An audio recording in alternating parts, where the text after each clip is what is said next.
when you look at the cancer care continuum, obviously you'll have diagnostic workups, you'll have a treatment plan, maybe chemotherapy, radiotherapy, brachytherapy, and the newer interventions, immunotherapy or other targeted therapies.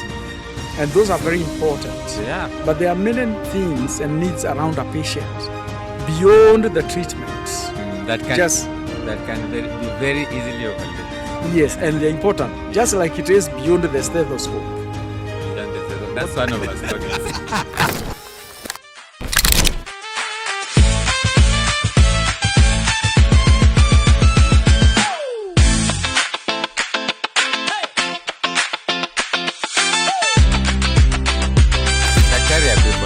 So we are continuing with this cancer series. This is very amazing hospital, this Cancer Center, HCG, as I had introduced. And as I told you, they have partnered with some very interesting people who are helping the cancer patients actually walk the journey. Remember when we did the escort series, the escort in chief?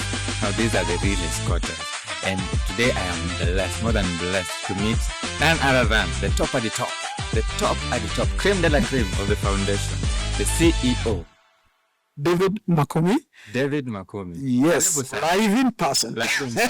I'm very, very curious to listen to what you have to say. Yes. In terms of who you are and what you do for our patients. Yes. So I am giving you the grace to introduce yourself the way you nataka ujulikane. Thank you very, very much for this opportunity. Mm-hmm. As I said, my name is David Mukami. David Mukami. I lead a wonderful team, probably the best team on earth.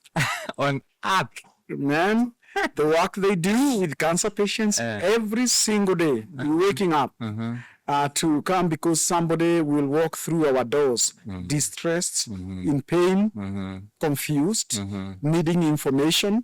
And my team wakes up every day to come and meet those people without fail. Without fail. Dedication. So I work with that team here at Faraja Cancer Support Trust. Faraja Cancer Support Trust is 16 years old. 16? It's been around for a long time. Oh, okay. So 16 is like a teenager. It's a Gen Z. Yes, it's a Gen Z. Yeah, and impacting lives since. Impacting people affected by cancer and their families and their caregivers, as well as educating those who are not. Empowering people with information and education to know measures to prevent themselves, because we know at least 40% of cancers or probably more are preventable. There are risk reduction measures that populations can take, can embrace. Yeah. Faraja Cancer Support Trust focuses on providing information. So before you tell us, when I see you, you tell us what you guys focus on. Yes. I'm just curious. 16 years ago. Yes. Who is this that decided now I want to have this facility, this Faraja? Very good question. Our founder is called Shaira Adamali. She's a breast cancer survivor herself who had treatment elsewhere and decided the care that she got, she's able to bring a center like this to this country, or establish one, set it within our context to address the psychosocial needs of cancer patients. Psychosocial needs. Yes. Yeah. So away from just the medical need. Yes. Now the psychosocial needs are so critical to address. So when you look at the cancer care continuum, obviously you'll have diagnostic workups, you'll have a treatment plan, maybe chemotherapy, radiotherapy, brachytherapy, and the newer interventions, immunotherapy or other targeted therapies. And those are very important. Yeah. But there are many things and needs around a patient beyond the treatment. That can be very easily overlooked. Yes, and they're important. Just like it is beyond the stethoscope. Beyond the stethoscope. That's one of our slogans. Yes, what does the patient need? Yeah, because there is more. There is much more to a human being. Look at the patient holistically. Correct. They may be distressed. They need information, accurate information, information that a quick clinic visit to your office might not be enough, or they have forgotten, or they're confused, or they are fearful. They need someone to support them emotionally, to deal with the distress and all the questions. Some are existential questions that they have. They need someone to tell them how to cope, equip them with coping skills to be able to sleep better, relax better, and make better decisions. But importantly, they need to know that you never walk alone. Never walk alone. You're not alone in this. You're not alone in this. You don't walk alone. I'm not pitching for a certain football club that are not mentioned, but you never walk alone in the cancer journey. You know, I don't want to speak badly of that football team. Yeah, so you never walk alone when you have Faraja. But there are also other therapies. We call them complementary therapies that are also important in strengthening the resilience of patients and their families to deal with other than cancer. The medical therapies and that. Yes. Which ones are this? And Faraja offers this? Yes. When we say complementary, they are in addition to. They are not a replacement to the conventional treatment. Emphasis mine. They are not a replacement. But they help build the resilience of the patients. For example, if a patient comes to Faraja and say they like to enroll in our yoga class. Yoga.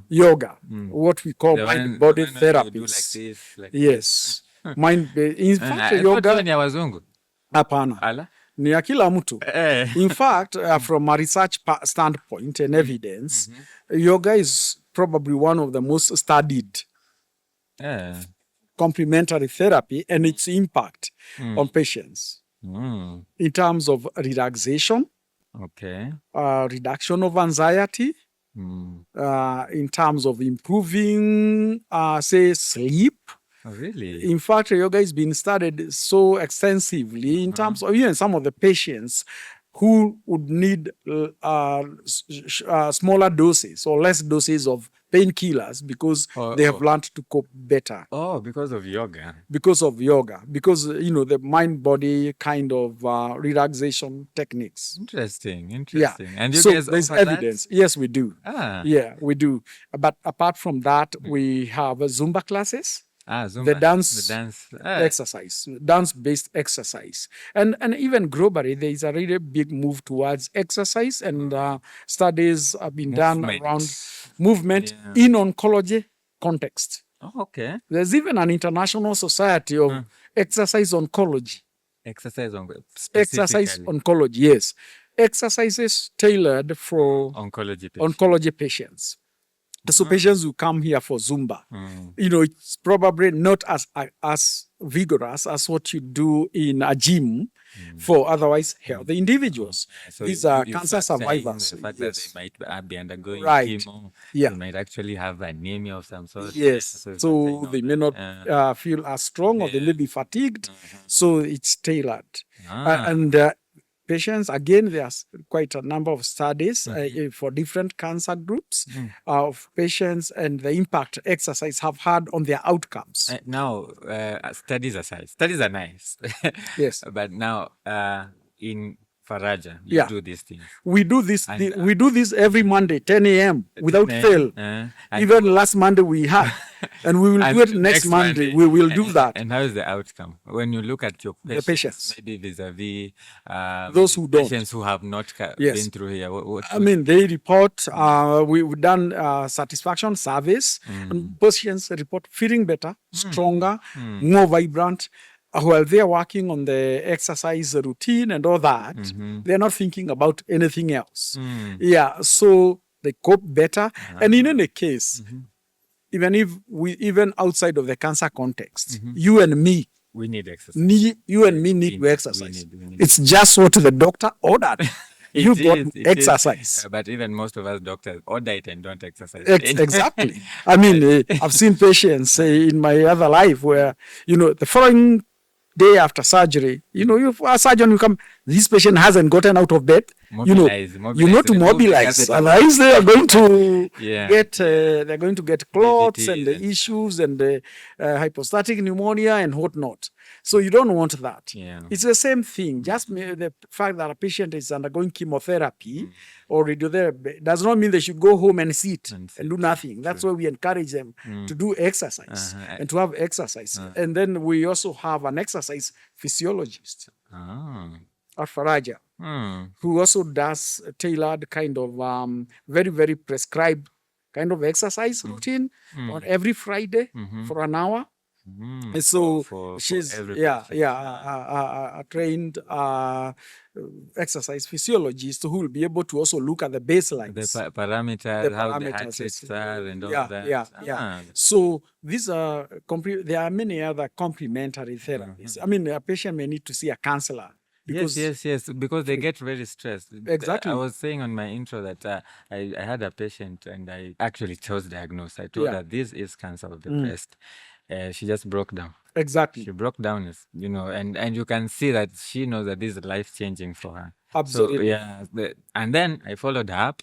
She told me she had moved from Nairobi. She had gone back at home because I was waiting for her to come back because we need to start treatment. She tells me now life has become more expensive. Now I've had to move back home. I'm staying with my mom. Now I'm no longer with my kid. So you can see this stress, all this has caused. And this is just so many factors. And this is a diagnosis. You've not even gone at chemo already. Started. You're dealing with the issues first that are around the patient. So counseling psychologists and the patients can book to see our counselors. Have a conversation with them. They can book to have family therapy. So in a patient may say with the family members have a family conference. Family, So that the support group understands the support system around them. Whoever they deem as family. Because family, the definition is very broad. So it could be their kids, could be their friends, could be just some people, some spouses, the boys, mothers, girls, the grandma, whoever. So we also have counselors who do that. Things like diet has a big issue around cancer, and people don't know what to eat or not to eat. And the confusion that is out here, the misinformation. It's a lot. It is a lot. It's a lot, especially with the advent of social media. Exactly. Now, anybody can pick up a camera and become an expert and tell you now if you eat beans now. You need to eat matomoko and other strange fruits.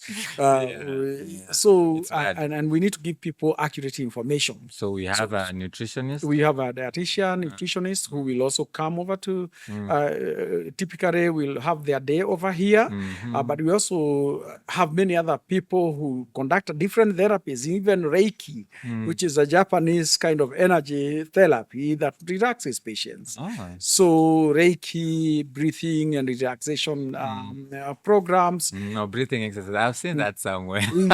I've seen that So somewhere. what we are saying, these are therapies that build the resilience of a patient to be able to cope. To handle this. Cancer. We run 10 support groups right here in 10 Faraja. Support groups. Yes. So different what are they based on the types of cancer? Yes. The sites. So we may have we have a day for prostate, we have a day for gynae oncology, we have a day for head and neck, we have a day for hematology. So you bring like all of them together. If they are hematology or blood cancers, as it were, their challenges may be different from those with breast cancer. Obviously, they are very different challenges. So then you're able to deal with the issues that they have, the concerns that they have. So again, they're able to meet people like them who are undergoing maybe blood cancer treatments or hematological cancer treatments. They're able to relate. And they're able to also help each other. And they know the slogan that you are saying, you never walk alone. You're not alone. Because there are other people around you who you are also able to share experiences. That brings me to something I've noticed lately, especially with newly diagnosed patients with cancer. And what you're saying, the support system, the family, they tend to actually shy away. They feel like a sort of stigma towards cancer, which I don't think was there a long time ago. I mean, but it's beginning to shape that once a patient has been diagnosed with cancer, then they don't even want to say it. They don't want to, tell other people that this is cancer. So they will maybe talk about the complications and stuff. Is this something you see? Yes, stigma is very real in this country. Stigma, sometimes there are two sides of stigma. There's, there's societal stigma, but there's also self-stigma. Oh, stigmatize yourself. You say, no, I'm diagnosed with cancer, mambo yangu imekwisha, like I need to write a will, prepare, that sort of thing. And we also help patients come out of that.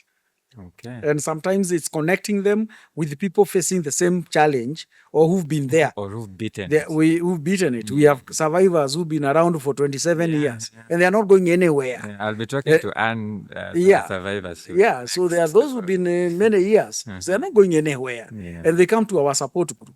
And people will look at them and say, oh, kama ule ametoboa, na ni shosho, hata mimi I can make I'll beat this thing. So, that those, even before you even say a word, they only need to see somebody else who is doing just fine, who've been around, maybe gone on to raise their children, or gone back to work. And life continues. Maisha inaendelea. They will go back, even next year they will do it. They're going to vote. They'll vote out someone. We don't know whether they vote in or out. Vote out. But they will exercise their constitutional right true. to do what they need to do. So they'll be around. They've been around. And that connection helps patients. And families know, yes, they are not. And that is exactly what Faraja is there for, to connect people, to strengthen them, to build resilience. But we don't only deal with the adult populations. We also deal with the children. In this country, more than 3,200 children are diagnosed with cancer every year. We think the numbers are more.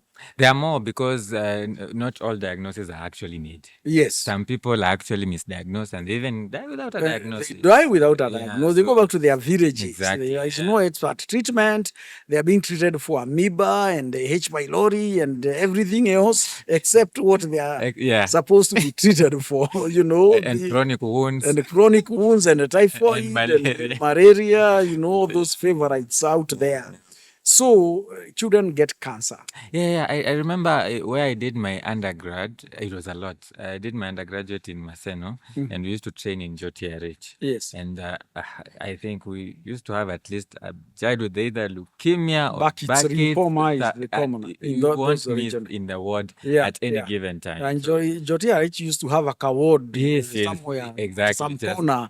For buckets. Yes, for buckets. So and buckets is not only cancer that you see in children. Retinoblastoma is quite common. Exactly. Leukemias, of course, and nephroblastomas, Wilms tumors. They are big in this country. So again, we help parents cope. Some children may not even know what is going on. But you can imagine a firstborn, 3-year-old, newly married couple, Wilms tumor. I mean, devastating. It is. It is heartbreaking. And you've seen it. It's as bad as it can get. It's bad. With the future. And I hope. So you guys help all those groups. We also work with those. We work with the parents, but we also work with the children themselves when they are undergoing some of these treatments take a bit long. As you probably know, they do long periods of chemotherapy, radio and all that. And sometimes the kids are in hospital for a long time, especially the hematology ones. They're in hospital for a long time. The treatments are long and complex. All these regimes, every 8th day they must have this, every 12th day. So those kids have to be made to feel their kids. They must retain their childhood. We can't allow cancer to rob their childhood. And Faraja does not allow that. And so we get them painting, we get them into music, we get them into. I think I saw an art book. Yes, I saw an art book in the support center. So we are doing art. We are doing all this in Kenyatta National Hospital here. It's a public hospital. We are doing that in KU Referral Hospital. We are doing that in Moi Teaching and Referral Hospital. Wow. So we are doing all these things with the kids so that while they are busy, when you have a 4 or 5 year old or a 7 year old, akikwambia anakwambia ati sasa unajua kimo yangu ni next week. Kids at 7 years old should be on the not be handling those things. Should not even be talking about things they should. It's really heartbreaking. Yeah, true. I've met kids who will tell you, unajua sasa PET scan yangu sijui itaonyesha nini. Okay. And you are thinking, let me see, this is an 8-year-old. Because they've been with it for some time now. So they've had all these medical terminologies in hospital, chemo, radio, PET scan, this CT scan. So we need to make those kids again. Yeah. We need to help them cope. It's really, really sad. Because in this country, our survival rates are still very poor. We lose about 80%, 8 out of every 10. That's in a lot. Developed economies in the West, they save 9 out of 10.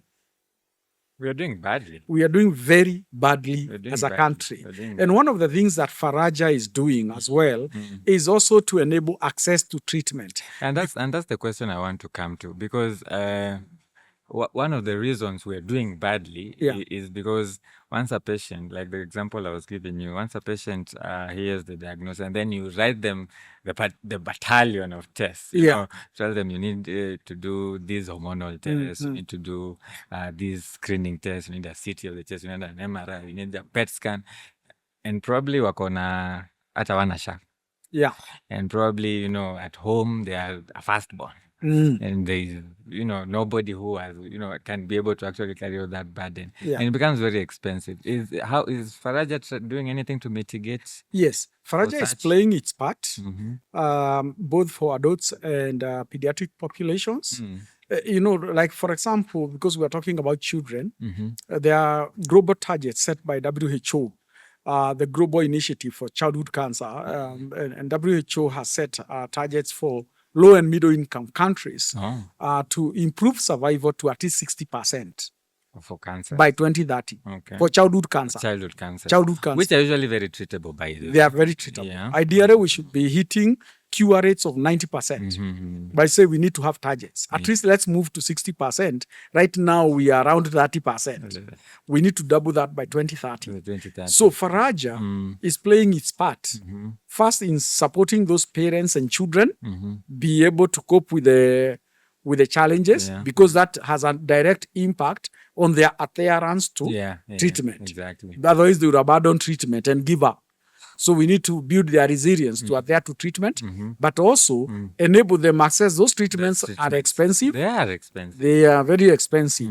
So Faraja Medical Support Fund does support we have children. A medical support fund. Yes, we do have a fund that supports adults and children. You see, what we look at, some of these cancers, even in adults, they may be very early cancers. Occasionally you have a patient, so she has, say, very early cervical cancer, stage 1. You know, if she disappears, she'll go to fundraise for a whole year and a half. Now she has to come back. We have to restage her. And the treatment is more expensive. And she had stage 1. And maybe she's a young woman, 21-year-old, perhaps a single mother. Exactly. Maybe coming from an underserved area, an underserved community. So we come in and support the treatment. Maybe chemotherapy or radiotherapy. If they don't have SHA, from time to time, we also support some of the patients with the SHA. Sometimes the SHA has exhausted. It has exhausted. They are told, sasa wangoje next financial year. Cancer will not wait for next financial year. It has no idea. This cancer is still growing. It doesn't know about SHA limits. No. So Faraja comes in to support. Maybe they were going to have, let's say, 20 fractions of radiotherapy. And the SHA is able to cover 15 of those. Faraja will come in and support the other 5. They needed maybe chemotherapy, 6 cycles of protocol. And the SHA has paid for 4. Tunamsukuma na hizo mbili, angalau amalizie. Because if they had early disease, especially, there's no reason they should. And that's the only way as a country we'll be able also to improve our survival. And that goes for children. You have a child with retinoblastoma who needs examination under anesthesia every month because they need to check the back of the eye. to know what's going on, It's the response to expensive. treatment. You see, SHA doesn't cover examination under anesthesia. It will pay for the treatment, but it won't pay for the examination. Yeah. You see, it's a catch-22. So they say they'll pay for your treatment. Yeah, but then the doctor says, but we need to do the examination under anesthesia first. they won't pay for that. They won't pay. So Yeah. Faraja has been coming in to support that. Because there are challenges, there are systemic problems within our healthcare system. Yeah. You know, so Which will not wait for us. we will not wait to sort ourselves Yeah, out. yeah. The challenges that we are, the cancer- disease burden is yeah, happening. it will 44,000 new cancer cases are diagnosed in this country every year. Every year. Do the maths. Diagnosed. Yeah, diagnosed. Diagnosed. Remember, there are those that don't. Remember, Yes, there are yes. those. Those that- are the ones who get a tissue diagnosis. Remember the ones where you go into this public hospitals Yes, yes. and you look maybe in some theaters and there is tissues Yes, not collected. correct. Yeah. There are tissues we give to patients because some of these public hospitals do not They don't even have have a pathologist. You give to the patient and tell them to take. They do not They don't have take that it. 5,000 to go Yeah. and do histopathology. So 44,000 new tissue diagnoses. What about the undiagnosed ones? No, don't even go there. Then I Yeah. say, So the well, burden is big. it's very huge. So, and so is the cost of care. The cost is The cost is very, very Yeah, high. yeah. And the factors around, and we were talking about holistic care. You know, you take a patient who comes from, say, 100 kilometers from Nairobi here, in whichever direction you go. If they are to come here to Nairobi for radiotherapy every day, where would they sleep? Exactly. That's the question. Do they even have money for transport? Even transport is a problem. Yes. Leave alone where they sleep. So Transport. we as Faraja seek to ask partners and everybody else in between. Let's enable patients access care. Faraja may play its part. Are we devolved as Faraja? Or you mentioned Yes, yes. MTRH? and- Yes, we are in Eldo, in Uasin Gishu County, which is serving the North Rift region. We will soon be breaking the ground. That's already in public information at the Coast Provincial General Hospital Coast General. to take care of that region. Uh-huh. But we also send our teams to various hospitals Okay. to enable them access our services or have somebody else who is not necessarily a member of the clinical team, somebody else who will be able to sit with them and they're not in a hurry to talk to them, to listen to them, to listen to the challenges and be able to navigate. Because the whole issue of navigation is also key to help patients find their way around. So that is who we are as Faraja. Our business is to care, to give life, to give hope. Our business is to work with the patients, and our business is to ensure no cancer patient walks alone. True. That's what we do to complement, to contribute to the larger cancer control agenda in this country. You never walk alone. So before we let you go, me, I'm curious. What is your motivation? What drives you to this? As long as 120 Kenyans are diagnosed with cancer every day, and as long as we continue losing 60% of those every single day, then tomorrow I'll have to wake up and come to Faraja and ensure those who are diagnosed, those who are able to come here, those who we are able to reach. We may not reach everyone, but those who come our way, who cross our paths, we may not know them. But Have somebody to talk to. yeah.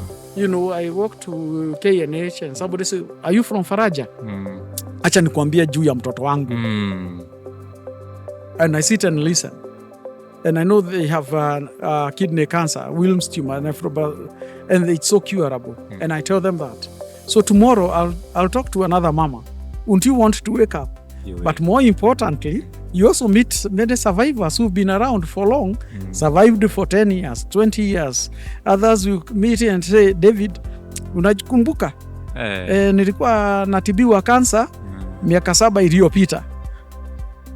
Wow. Won't you want to wake up? That's I always tell Stories of hope. I was telling a doctor who's starting an internship just the other day. Yeah. That the practice of medicine is very fulfilling if you do it right, and the patient's recovery always fills your heart. Exactly. That's a good motivation. Absolutely. Yeah. So As Daktari, a quick one, thank you very much for what you're doing. Yes.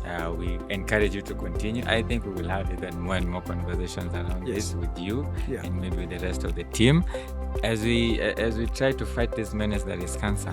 And let me tell you, at Daktari, a quick one, we have what are called the DAQO Awards. Yeah? DAQO Awards, we recognize people who are actually making an impact in healthcare. Yeah. And so this year's awards will be in December. Oh, we just won? No. Not yet. We do nominations, and then the public will votes. vote. So personally, I am going to nominate you and Faraja. Personally, I will nominate you for the humanitarian award because this is amazing. Thank you. So thank you very much. I must also say, Daktari, a quick one. A quick one. You are doing a good job. Thank you. From a CEO. That's amazing.